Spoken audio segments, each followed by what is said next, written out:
From the Russian perspective, absolutely. I mean, they are taught that Ukraine is historically the birthplace of Russian civilization, but also they kind of feel weird that Ukraine that you talk to the Baltics, the politicians from the Baltic states or politicians from the Ukraine, and it it's almost colored or painted as if they had no agency and it was all Russian imperialism throughout the Soviet Union. That's like saying the Scots were under the colonial rule of the English during the British Empire. It's stupid.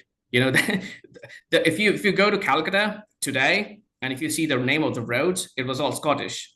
The churches, Scottish Church. The markets, Stuart Hogg Market. Who were they? They were preachers and missionaries and bureaucratic backbone of the British Empire from Scotland. The same goes with Ukraine.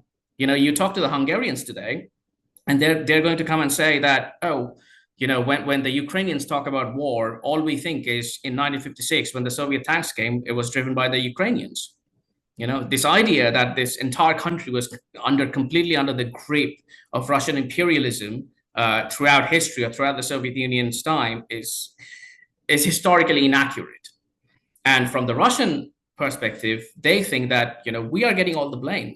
They kind of feel like the English, like we are getting all the blame for the empire.